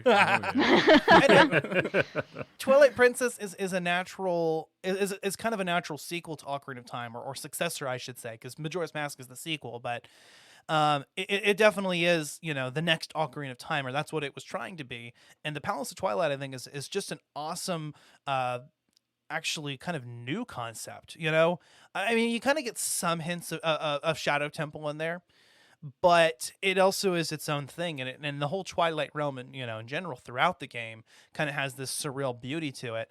But whenever you actually enter the real Twilight realm, the home world, and you see the Palace of Twilight, it's utterly beautiful. And you got to, even though I say the graphics are a little bit dated, I mean, when you look at it, the visuals are still incredible. They're stunning. I love building fear and building tension in those side quarter sections, getting the souls. I love the light sword, which is the improvement on the master sword, and I love the boss Zant, and I love how you can how Zant reuses concepts from several different mini bosses and bosses throughout the game. And so it's almost like he was watching you the whole time, it's intense. Yes, perfect. Yes, exactly. And that's what makes it so cool. And maybe you wanted to bring that up, Zach, since this was your recommendation. You wanted to go for it. Go for it. Okay, because I love the boss fight against Zant. I think it's one of the cooler and I think that might make my list of like top Bosses. for sure because Yeah. of just how unique it was and how it took so many of the cooler boss fights in the game and combined it together with kind of a twist on it, and forcing you to have to use all of your items from the game, which is good because a lot of those games were underutilized as they were, and then remember what weaknesses that you had to exploit in those previous battles. Mm-hmm. Oh yeah. Because it's all of them combined into this one boss, and you're just like, it's not just, and I think that's another thing I love about it is you're not just like, okay, what's my strategy? Like, you really have to think like, okay, if I do this, will he do this? I see that, this reminds me of something from this part of the game. Like, there's so much about the Zant fight that you're just like, what happens now? Yeah, it like literally flips you over on your head, and you're like, oh shit, shit. What a weirdo, dude. But I guess I'll transition that into my next pick, which, funny enough, I'm gonna Nope. go for a what? No. I'm just messing with Nope. you. Go I was ahead. like, no. For a second, I realized you were messing with me, but for a second, I was like, wait, is it not my turn? I'm gonna go with another Twilight Princess title, or Twilight Princess dungeon, to kind of complete our little thing we got going on here. So I'm gonna do the Goron Mines. Yes! I that was hoping my- someone that was would a talk close about these. second to my Twilight Princess one, Yes! dude. That dungeon is incredible. Yes, one of the most again a really innovative use of the items in the game, making the iron boots into a magnetic item. Honestly, it's just brilliant because in the original use, they were in Ocarina of Time. They were just used to sink in water. Wind Waker added the ability to walk past wind, Yeah. and then Twilight Princess adds this magnetic component to it. Not only that, but it's the dungeon where you get the bow in the game. And I always think that's just a nice segment in any Zelda game. Once you get the bow, and this is early on. This is the second dungeon. But once you get the bow, it kind of really turns the tables for you in terms of a lot of the more aerial or distant enemies. So that and then the mini boss I really enjoy as well. I love that whole fight. I love the progression of what you do to get to the Goron Mines with the pseudo wrestling. I hate that Yes. only that one part in the whole game. You know what happened one time is my friend Steven, who originally I'd invited to be on the podcast. He hasn't come on yet, but he's been my friend for years since high school. It was funny is one time he came over to my house and he was like, "Hey, can I play Twilight Princess?" And I was like, "Yeah, sure, go for it." And so he plays through where I was at in the game, and I told him, just don't save. Whatever you do, just don't save because, I want to play through this part again because I haven't played the game in a while. And he's like, yeah. And then so he goes through, and it gets to the first pseudo wrestling match, and I'm like, did you save? Yeah, I did. Okay, that's fine. Just Son make of a sure, bitch. just please make sure you don't save the second one because I want to do one of the pseudo matches in the game, please. And then he saved, and so I missed both pseudo matches in that playthrough. I was Oh, it pissed. would have been so. I think the only angry. thing I don't like about that dungeon is like there's not a lot of music in the Goron Mine, so you're just hearing ka-tunk, ka-tunk, ka-tunk, ka-tunk, Yeah, ka-tunk that's when you're true. walking on the ceiling, and you're just like, Yeah. fuck, this is annoying! And you just want to get through it as soon as possible because you're just sitting here ka-tunk, ka-tunk, ka-tunk, Yeah, ka-tunk. I will say that every single dungeon in Twilight Princess houses 2 pieces of. And this game is unique because you have to have 5 in order to complete a heart container instead of 4, which Yep. I honestly liked. It added for more exploration, more puzzles, and more treasure. Yeah, But more. this game, I Uh-huh. really like this dungeon. The Goron Mines utilizes that really well because not only do you have to use the magnetic feature of the boots, but you have to walk upside down and traverse different paths in order to find which one leads to the piece of heart and which one leads to progression in the dungeon. And Just it walking is on a ceiling kind and of- there's bats flying beneath you. You're like, oh, hey. Yep, and the only thing I will say is that it's very slow. I don't like the slowness, but shooting the ropes with your bow is always a really cool feature in Zelda games. I like being able to bring down ledges and platforms with that kind of technique. They have always utilized that very well, especially in Breath of the Wild. Good lord. But or as we're we not call talking it, about that game. Death of the Child. Oh, God. Oh my That god. just got darker than Twilight This Princess. is dark. What did I sign up for? Sorry, buddy. God. I meant like I- I meant like Death of the Inner Child. You become a man when you play this game. Oh, I mean, true. Okay, I mean that's still sad. I'm Yeah, just that's kidding. I don't know. Make me feel good. It's a beautiful thing. So when I was playing through this dungeon on the HD edition, there's I like to try and 100% the dungeons and get all of the chests and everything. And there's one chest in this dungeon that I could not figure out how to get. And I finally looked it up, and you have to come back later because I believe you need the hook shot to reach it. And so there's just a chest hanging out on a ledge in the dungeon that you cannot get to, and you have to go and basically beat another dungeon and then return to it to get this chest. And I'm not even sure what's in it. It's either a piece of heart or it might be like 100 rupees. I forget. It's 100 rupees. It's 100 rupees. Okay. The pieces of heart are located at the end of one of the magnetic trails, and the other one is in a chest underneath that really big spire that's in the center, where you first go to get the key, and then you have to attach to the swinging magnetic thing and wrap around. But yeah, that would be sad if they had to make you come back and get a piece of heart. But I really like that. Yeah. No, go ahead, Dan. I was just going to say it was infuriating trying to figure out. I was like, I got to be able to reach that somehow. And then I buy the collector's edition Zelda guides when the games come out. And so I looked into it. It's like I could just Google this, but I paid like $30 for this book. So I'm going to open it up and get my answer here. And yeah, they're like, oh, you got to come back with the hook shot and find that later. It's like, all right, well, I'll keep playing the game then. You know you're a real Zelda player whenever you have the book and you're still playing through it years and years later, and it's like duct taped together, and there's like earmarks in all of the pages that you need that are important. And I don't even want y'all to see mine because they're just like, they're bad. It's fun to take those guides with you and just read them. Go ahead, Ash. No, I was gonna say dungeon puzzles that require you to go back with a different item kind of frustrate me. I mean, it's cool. It gives you an opportunity. I'm glad that it's there because it gives you an opportunity to explore the dungeon again, which you normally wouldn't do. But it kind of does annoy me in one sense because I'm not likely to go back there and do it ever. I'm not. For me, like It's not something to think about. Yeah, exactly. But if more Zelda games added the ability to just like add notes to your map, that would be great. I like the way that Breath of the Wild just kind of lets you add like items or like little icons so you would know to come back. But yeah, did y'all like or dislike? Because I can kind of see both sides of this. Because I remember you mentioning the ruby chest and the Grand Mines. Did y'all like or dislike the fact that in the original version of the game, Link would put the rupees back in the chest if he didn't have enough room in his wallet for it? I hated it.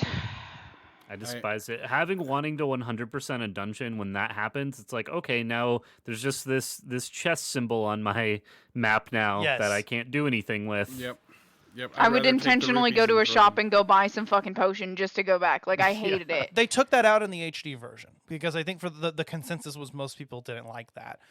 I'm kind of torn on it because part of me, also hated that it was so annoying that every time I would go into a dungeon, I might have some chests that were left over that I didn't, and it would bother me because I would have to revisit the dungeon once again.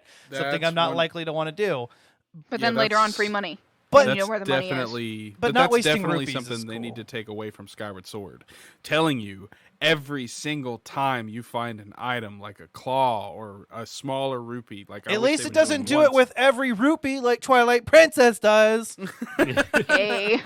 Congratulations! Another thing the HD rupees!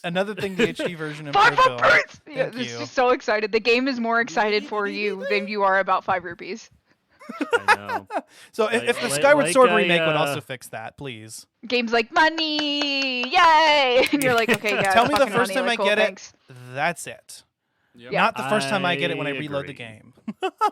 Yeah, Right. I love, and I mentioned this, I think, before we started recording, but when you're playing through the tutorial of Twilight Princess, it not only assumes that you've never played a Zelda game, it assumes you've never played any video game ever. Like, it's such a thorough, like, this is what the A button does. This is all these things. Let's go herd these goats for 20 minutes. Like, it just brings you through so many things.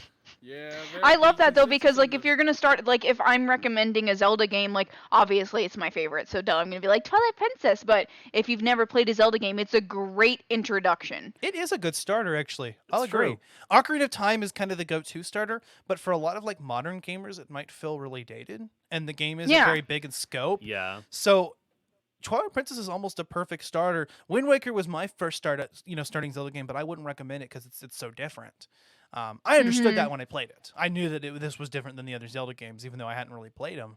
But yeah, Twilight Princess is actually almost perfect because it's very similar to Ocarina of Time, but it might appeal to more modern gamers in the sense that the graphics are a little bit better, the game is a little bit longer, the world is bigger, there's more to do, and that tutorial segment kind of does ease you in a little bit. Maybe playing a game for the first time that a Zelda game for the first time, they may not be as frustrating for everyone else because we're kind of spoiled. We Zelda games usually, kind of push you into the adventure and don't hold your hand too much.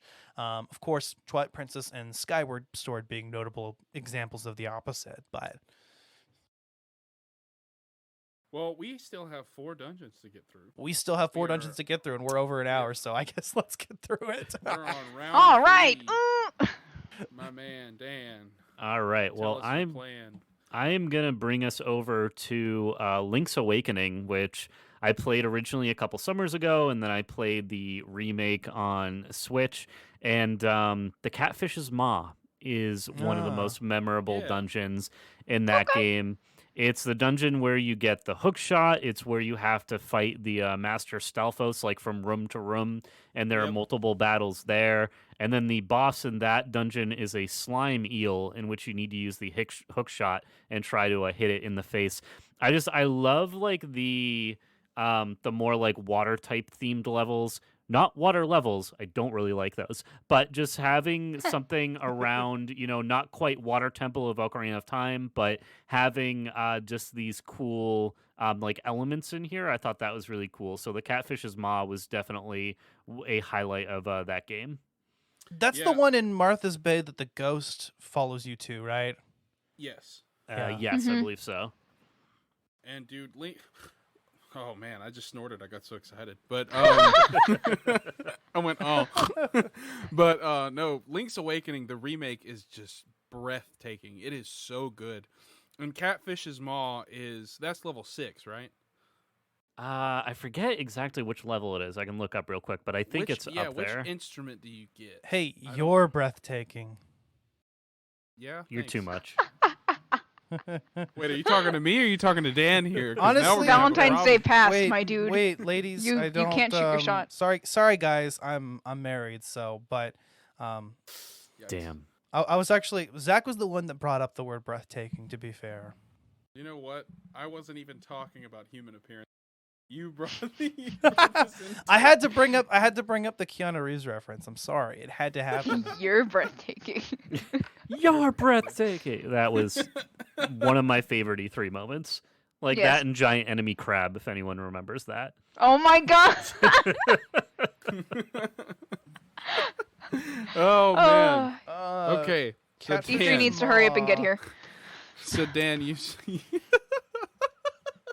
That was beautiful. That was beautiful. I'm trying to see exactly where in the game Catfish's Maw is. I think Number it's, 5. It It's is number number 5. 5. Okay. What's the instrument that you get? You get the wind marimba. The wind marimba. Nice. Da da da da da da da da da. Oh God, you're bringing me back. I think that's the tune that plays with every single dude. The final song, the Windfish's song, is so beautiful. Oh God. Da, da, da, And in da, Majora as well, right? Yeah. Whatever that one section. Oh, One yeah. side quest. Yeah. Oh yeah, man. Music in Zelda games is always fun when you get to Oh, interact it's and the best. use it to like in the Ages and Seasons games, you just collect the essences and they just spin around in a really fast circle and deflect evil. But the instruments in Link's Awakening are very special because you basically spend the whole game collecting this orchestra of instruments. And at the very end, you conduct that piece to wake the Windfish and you go in the egg and kill the nightmare. It's such a good classic game. And I think if they couldn't have picked a better game to fully remaster first, because that's the first fully remastered Zelda game that we've ever seen. Link Between Worlds being a close second because it's basically a reimagining of A Link to the Past. It's not a remaster, actually. It's a remake. That's what it is. And so that's why it's the first like true remake in the Zelda series that we've ever had. Mm-hmm. Yeah, it's very beautiful. It runs at 60 iconic. FPS if you're not doing anything at all. and then once you start moving, it goes to a solid 50. Yeah, and the Catfish's Maw, that's the one I believe where you fight the Master Stealth those 3 times. Yes, The yes, mini yes. boss that doesn't die. That's kind of annoying. Keeps coming back. It's so frustrating. And with when you get the hook shot, so in Link's Awakening, there's that whole trading sequence that you need to do in order to finally beat the game. And there's just characters all over the world who, I need this item, I need this. And so you have to go and be their errand boy, basically. Yeah. And so it's this very extended sequence. But the Catfish's Maw is where you're able to get the hook shot and able to finally complete the final parts of that trading sequence and be able to get to the end stages of the game. What is it name? Eyeglass. What's the name of the eyeglass that you get that allows you to read the book in the library that shows you the pathway inside of the egg? Dude, oh my gosh, the trading sequences in the 2D Zelda games are the best. Oh, I love it. I love being able to trade. There's one in Seasons, Ages, and Link's Awakening. I haven't seen a trading sequence in any other game. I love being able to trade. I'm quoting you from now on. Just so memorable. I love Zachary being able Gio. to trade. I love being able to trade. True American. And that item, I think it's just the magnifying glass is what it's called. Very magnifying boring glass? name. Yeah. Well, He's like, what is the name of this great item? He's like, magnifying glass. All right, Megan. moving on, Megan. Oh God. Okay. I've kind of had a hard time picking this one just because there was a couple that I really wanted to do, and we were gonna do 5 originally. I'm thinking probably my next pick would probably be probably the Stone Tower Temple. Majora's Mask. Yes. Ooh, bagels. So that is probably my number 1 favorite dungeon. I'm not gonna lie, because I believe I had it as my number 1 on the top 10 list.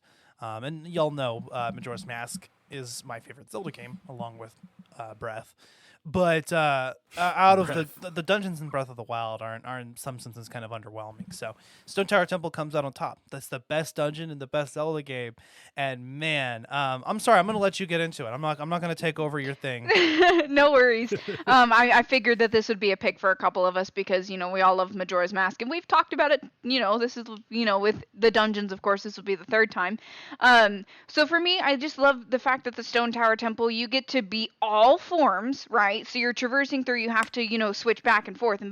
You're human, you're Goron, you're, Deku. It's just it's so crazy because you're just doing this and this and this. For me, it reminds myself of myself because I'm always multitasking and doing 10 things at once. And pretty much in this dungeon, you're always doing 10 things at once. It's just you're going from this to shooting an arrow to doing this to doing this. And you're just oh my God, when does it stop? And also, I love the fact that there's a couple of the games, where you can see, obviously where you're going next, but you can see this literally from Romani Ranch. It's huge. Yeah, Massive. The Stone Tower, yeah. It's freaking huge. It's actually one that you're I know I'm gonna have to go there eventually. And Getting there is a bitch too. That's a tower so massive it hides a whole fucking temple inside of it. Yes. Exactly. It's just I really had a hard time, picking this either that or the Forest Temple from Ocarina because they're both so good. But this one I just I just really, really loved being able to, have so much of the aspects of gameplay in this one because you're not just okay, this is meant for this purpose and I'm just going to use this one item. You're using almost all of your items in this dungeon. You also I love this dungeon because once you go all the way through it, it flips upside down. Yeah, I was about to say that. And you have to go back through it again. I think that's a really cool, and the mirror shield is dope. Yeah. I love the design of the mirror shield in this game. It's really cool. It looks just like a Goron face almost.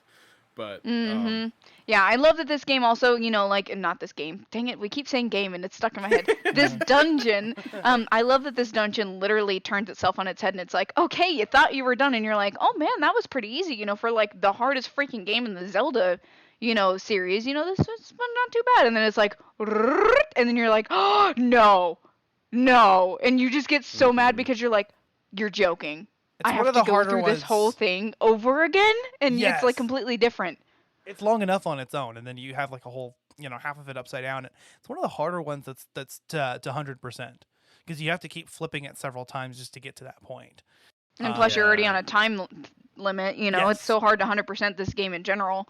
This is a dungeon. Most temples in Majora's Mask, I had a habit of resetting time, so I'd have the entire 3-day cycle to tackle the dungeon. Normally, I wouldn't need it. Normally, I'd get it done within the first or second day, right? Stone Tower Temple is one that you kind of need all 3 days. You really do. Yeah, you really do. If you're gonna 100% it for sure, like if you're gonna get all of the fairies and everything else that the dungeon has to offer, there's a lot to do. Play the inverted Song of Time. Get more time for yourself. Well, for sure, yeah.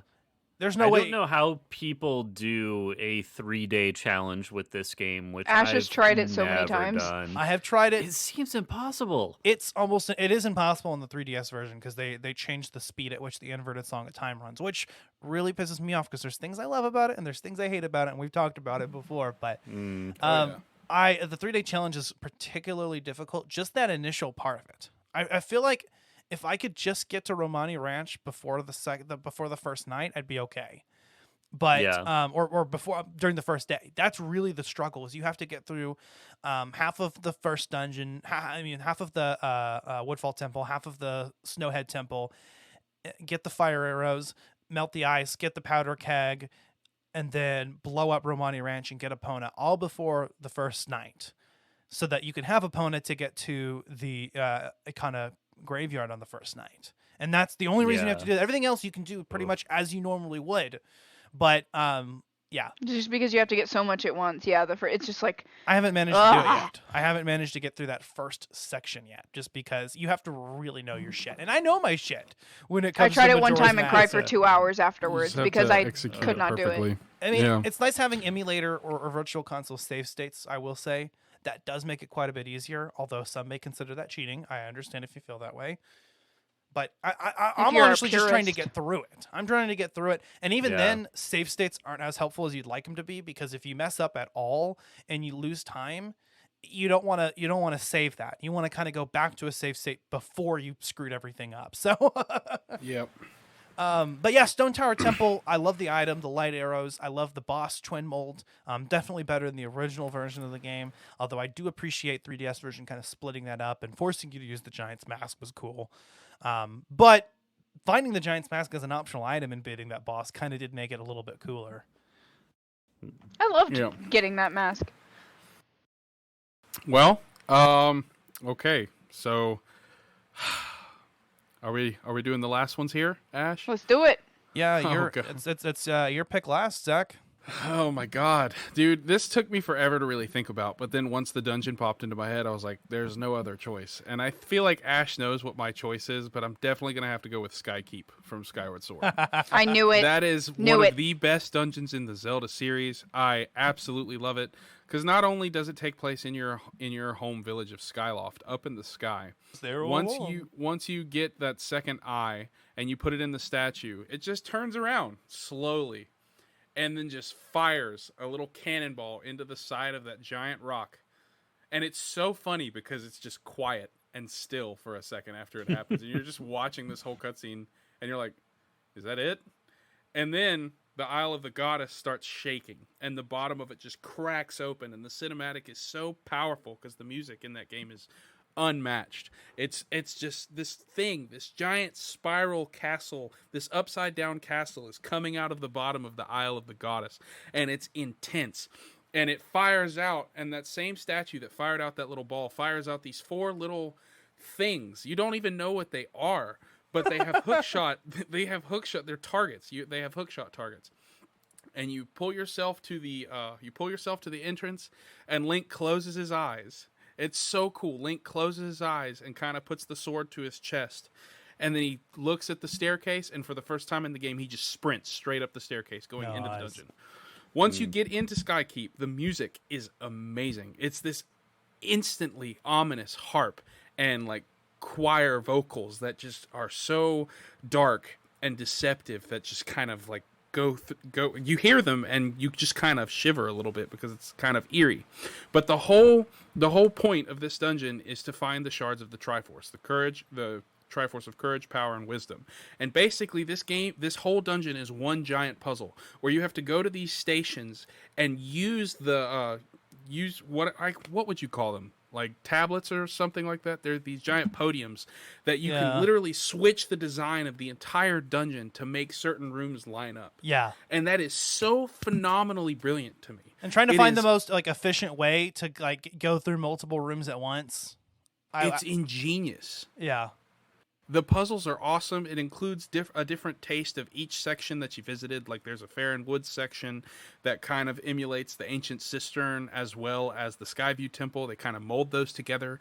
It's really cool. The second one is like the Fire Sanctuary, but with a more earthy Earth Temple vibe with how it's laid out. And the final section is basically like the bottom of the Ancient Cistern, as well as you have to use time shift stones to solve like a little puzzle to be able to hit certain targets with arrows. And once you're able to find all the pieces of the Triforce, that's it. There's no boss. There's no anything like that. It immediately gives you the chance to go into the past, once again, fight the Imprisoned, which sucks. I hate that fight so much. And then once you finally go into the past... Fuck the Imprisoned. Yeah, I hate it. Once you finally go into the past, Girahim takes Zelda and goes down to the bottom of the, whatever it's called, the Sacred Grove or whatever it is. Sacred It's at the Grounds. bottom. And Sacred Grounds, yeah. Or Sacred Realm or whatever it is. And Sealed Grounds, that's what they're called. Sealed Grounds, yeah. And once you're out there, Girahim has started the ritual at the bottom of the grounds, and you just have to go all the way around while facing just horde after horde of bokoblins. Yeah. You fight Girahim, and then you fight Demise in what is probably the coolest boss atmosphere in the entire series. But Skykeep just leads up to all of that, and that's why this is such a good dungeon. It doesn't have a boss, but it connects with the very end of the game. Kind of like Hyrule Castle from Twilight Princess, except the boss and the dungeon are directly connected. Once you open the boss door, there you fight the 4 stages. But I love Skykeep so much. It takes elements from the entire game, has you rely on every single item. The Elden style puzzle, you have to use the beetle to hit the switches and time arrow shots perfectly. It's hard. It's brilliantly done, and it's very difficult. And it's my favorite. The time shift puzzles are fairly difficult too. Section. I remember getting a little bit stumped, even on my most recent playthrough. And I've beat it before, but Skykeep is one of my favorites. I'm surprised Cistern was on nobody's list because I actually deliberately kept it off my list because I know somebody was going to bring it up. So it's actually number 1 on my list, but I ended up going with the Sand Ship instead. But I love the Ancient Cistern so much. Okay. Oh yeah, dude, that's such a good dungeon. Good. I'm glad at least it was on someone's like backup. Skykeep is one of the more phenomenal ones for me. I should have seen that one coming for you, Zach, because you've really ranted to me about that one before. I know you like that. God, one. I love that dungeon. And I love that dungeon. I think maybe they're like fake pea hats. That's what I see them as. Those little claw shot targets. Yeah. Yep. I enjoy that one quite a bit as well because it does offer a sample of what every kind of puzzle and area has to offer in the game, and it is definitely, I believe, a good trial of both courage, power, and wisdom. And I like how you collect each piece of the Triforce. I think it's the only Zelda game that actually has you complete the Triforce. And leading up to Skykeep, you have to do I love the Silent Realms. They're some of my favorite parts about Skyward Sword. How terrifying they're terrifying, and they're difficult because once you wake up the Guardians, they are all hunting you, and that is a horrific experience. And so, getting that last tier, or whatever it is, whatever you're collecting, tiers. Yeah, I think they're tiers. And you get the gift. What's the gift that you get? It's the eye, right? That you put in the statue? The eye you put in the statue, yeah. Mm-hmm. Yeah. And so, oh my gosh. Oh, That's I right. see your cat, Megan. Yeah, that's Margot. Margot. Iris is just asleep. Any other thoughts? I know you haven't played it, Megan, but any other thoughts No, on y'all are making me super stoked for this game, though, because y'all have talked so much about Skyward Sword. I'm like, you gotta switch play now. it. So It's amazing. I know, I'm so stoked. any thoughts on the Skykeep, Dan? I am really excited to revisit Skyward Sword in general. So many dungeons in this game I don't remember that well, including Skykeep.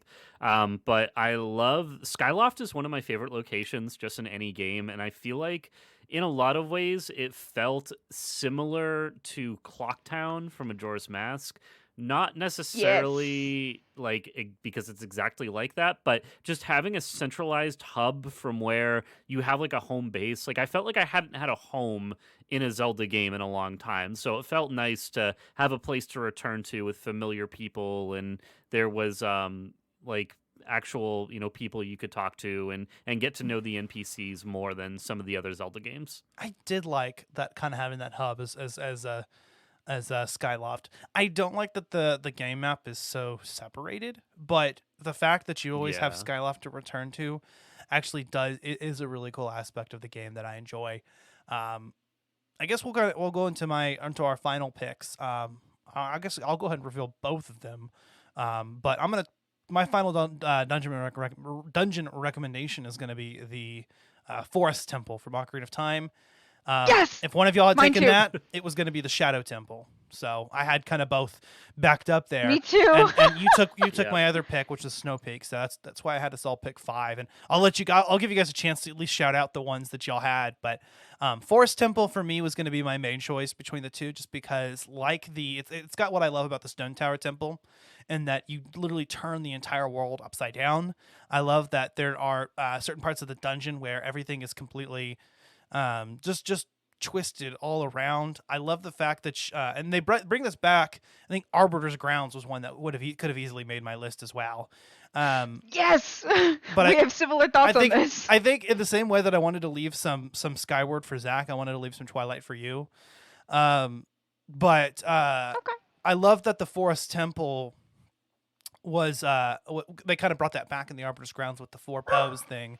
So getting the 4 Poe sisters and fighting each of them, and then finally the boss of Phantom Ganon, who is one of the more memorable bosses in the game, and just the whole theme in the Forest Temple is kind of haunting. It's the first dungeon in the game that features wall masters, which still terrify me to this day. Like, no, don't bring me to the beginning of the dungeon. Ah! Oh man. Oh, dude, we have been talking for how long now? About hour and some. Let's see, hour and a half. Sorry, guys. My husband came home. Alan! Yo!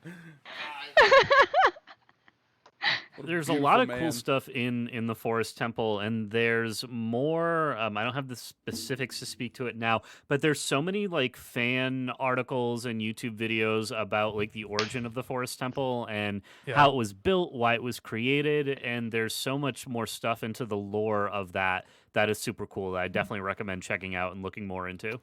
And it's the first dungeon that you come into as adult Link. Yes. Yeah, it also has probably the best music out of any dungeon in the entire series.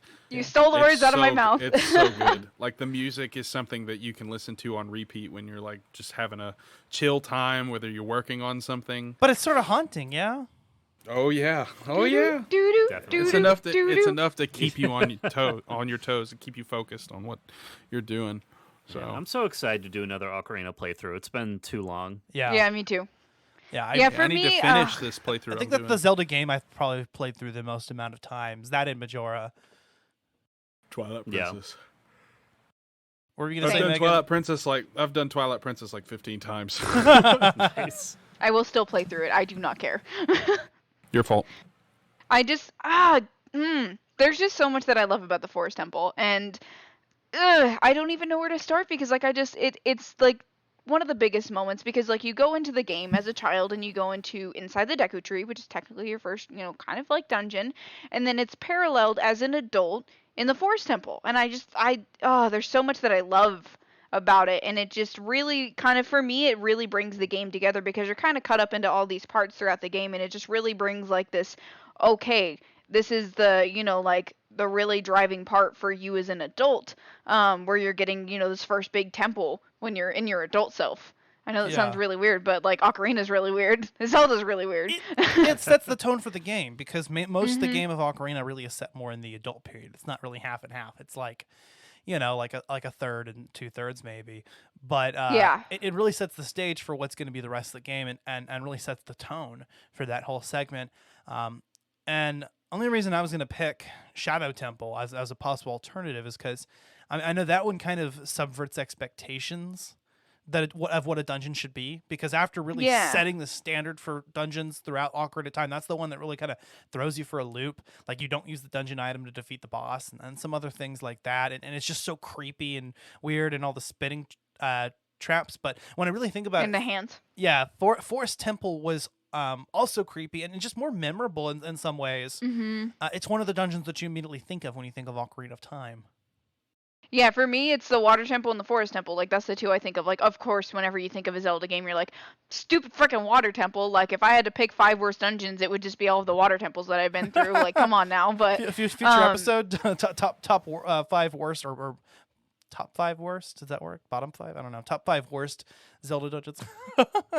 yeah, and they would all be Water Temples. They would all be Zelda CDI. Yeah. Oh God, yeah. Yeah, That CDI would be doesn't horrible. CDI doesn't really have dungeons, and That's not a Zelda game. That's like the Walmart Zelda game. No, it's not, and we've played it. It's bad. It's not. That's one of those games that it's worth, like, the cutscenes are so bad that they're good. It's worth, like, checking out a playthrough of it. It's not worth playing. It's not even like even one of those experiences that you need to have. Any other thoughts on the Forest Temple, guys? I love how it kind of connects with the Arbiter's Grounds, and how Twilight Princess kind of gives it a little homage by doing the 4 post holes. Yeah. Again, I really like that. But yeah, you guys pretty much hit the nail on the head. Phantom Ganon is one of the best bosses in Ocarina of Time, in my opinion. Oh, yes. And it kind of gives you a little taste of how you're going to fight him. When you think of bosses, you think of Ganon. I mean, that's for me personally. When I think of like an intense boss, a scary boss, I think of Ganondorf. Ganondorf. Oh, We always called him Ganondorf. I don't know about y'all. Yeah. But because he's got this big old nose, and like if you put on glasses, he looks like a stereotypical nerd. You can I'm just literally saying. smell the Triforce. Yes. Like it's just he's weird. Oh man. Join me, Link, and I shall make you one of the greatest faces in Korodai, or else you will die.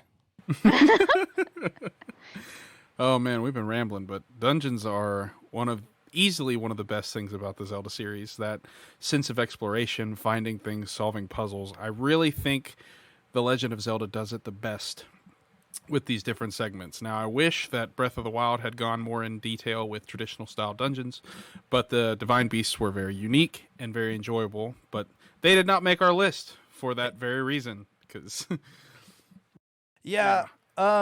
So I guess kind of let's go around then, and I know we're over on time, but just real quick, I'm curious about what some of you guys' other picks were. Just real quick. My other pick was Arbiter's Grounds from Twilight Princess, so we matched each other on that one, Ash. I was definitely going to include what is it? Oh my god, it's escaping my brain. No, come on, Zach. I was about to say the Wind Temple from the Wind Waker, but I actually hate that dungeon. I love that dungeon. The Earth Temple in Wind Waker was called the Wind Temple. There we go. Dark Hyrule Castle from the Minish Cap. That dungeon is phenomenal. Just the climb, the bosses and the mini bosses, and then and your first choice. Palace of the Winds. Palace of the Winds. Yeah. Oh yeah, that was my first choice. We've been recording for such a while. I already forgot that I originally chose Palace of Winds. I love that. My dungeon. Dude. It's a really good one. It's kind of like an add-on to the third dungeon, the Temple of Winds. Yeah. Because you don't find the element. You don't find the element in the temple. You find basically where the element of wind is, and so you have to traverse that and get the final element from the Palace of Winds. So it's really cool. That whole story arc is awesome, but Dark Hyrule Castle perfectly sums up, the end of a 2D game, the way its styles and puzzles coalesce, and you have to use every item at some point. It's just really fun.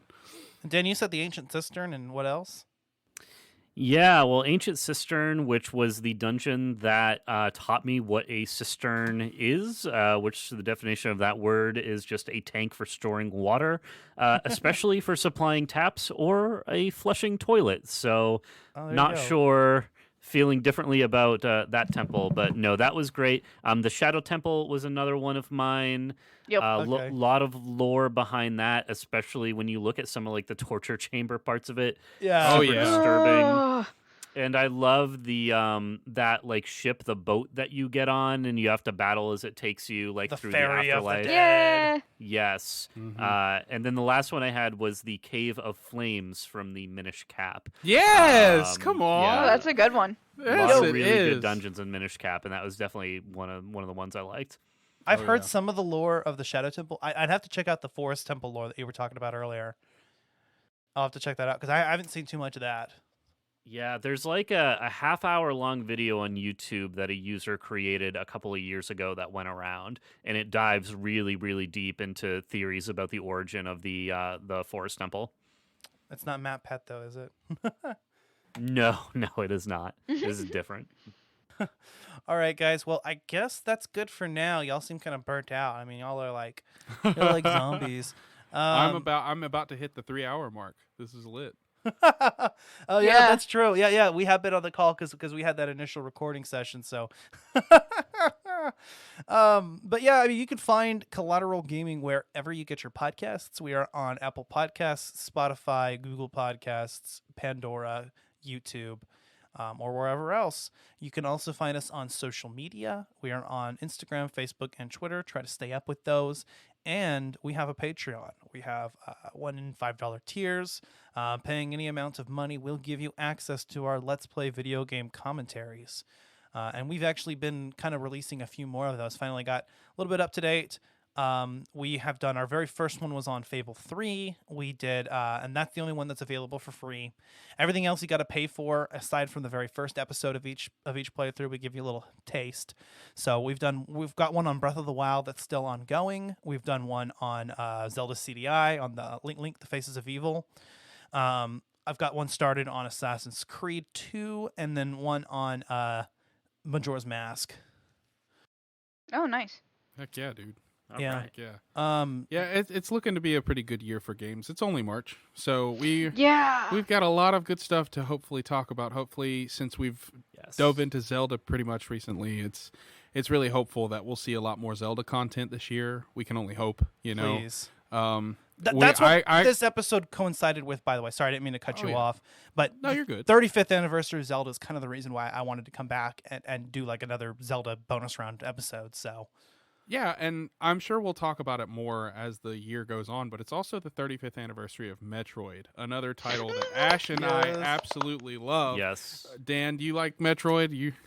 I do, and I am so excited to see Nintendo ignore it once again. And I'm trying to not screech because Do I was about to say nothing. the same thing. Dude, I Metroid literally Prime, love Metroid so much. Samus's Metroid- Bay. yeah. Metroid Prime is probably one of the best games of all time. I love that game. If they remaster it, I would cry my eyes out. Yeah. They're gonna I have just, to do something.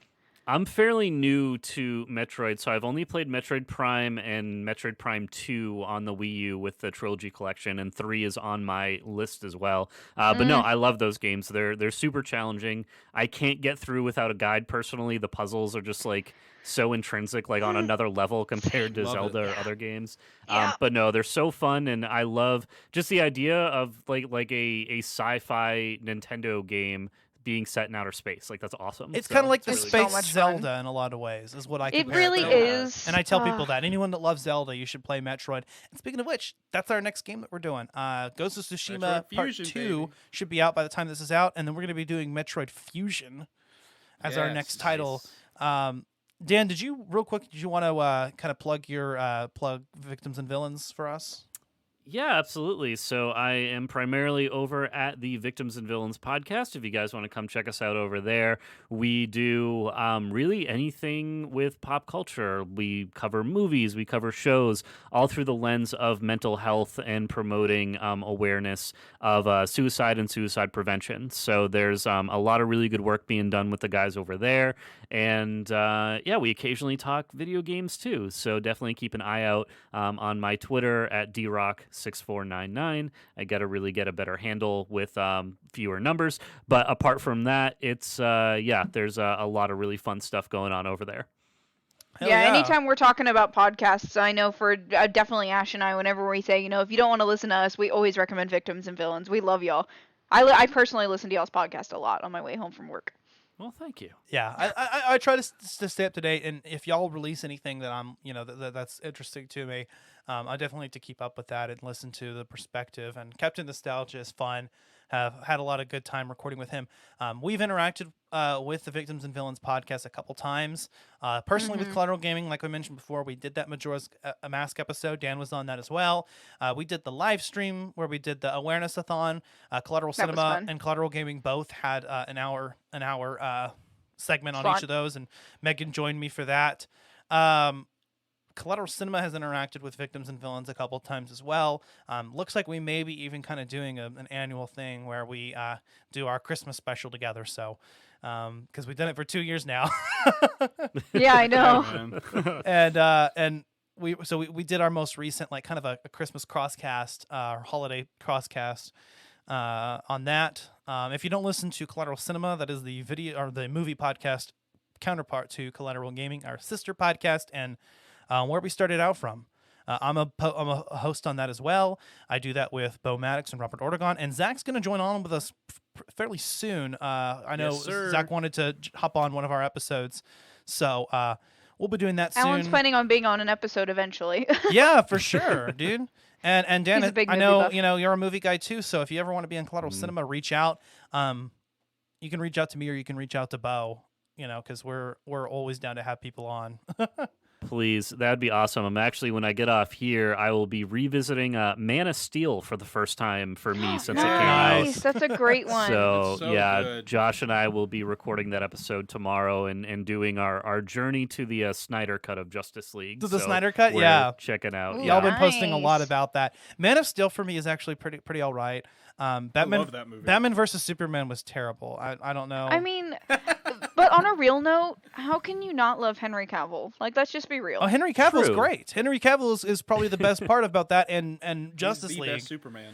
He's also a huge nerd, and I love it. Yes, Witcher. he built So his own great. PC. He did. I I love him. love that video of him. And something I wanted to do was have a tech person like rate the specs of the PC he was building. I'm sure somebody Yes. did it, but it's like, oh, like that graphics card and that RAM, like that's great. He's gonna be able to run so much stuff.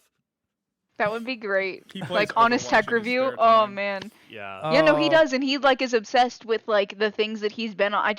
I love Henry Cavill so much. I could go on. He's a great man, great guy. But Totally agree. And it's I know this is kind of a tangent, but Vin Diesel is like a huge like Dungeons and Dragons player. Like he loves D&D, and it's What? just there's so many That's actors out there that are amazing. just like big tough guys, and then they're they're huge nerds, and I They're love soft seeing Game that. Boys at Dwayne home. I love it. Johnson is a Happy. brony. That would be amazing. dude, That'd be amazing. I love it. but Oh, yeah, man. you never know who really is a gamer. I mean, there's so many celebrities Robin Williams is one of them. That, like, he named his daughter Zelda. I mean, Oh yeah. would have never known watching his movies, but that's always interesting. But I guess that's kind of all we have for today, folks. We are really running over on a bonus round, but hey, we had a lot to talk about, so I don't regret We it. I don't did. regret a minute of it. No regrets. There was no dead air. Dan, again, thank you so much for being on. I really want to have you on in the future. If you're interested in that Skyward Sword episode, for sure, dude, I want to get you on that. Other than that, guys, stay positive, stay healthy, stay happy, and take care of yourselves, take care of each other. So Aye, aye, Captain. that being said, I'm Ashley Chancellor. I'm Zachary Gio. I'm Megan Gomez. And I'm Dan Rockwood. We are Collateral Gaming. We are out. Yeah. Yay!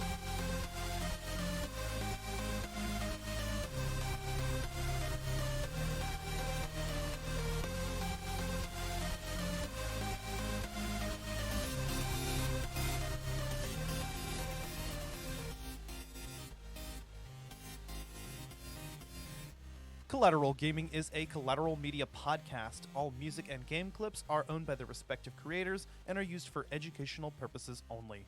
Please don't sue us. We're poor.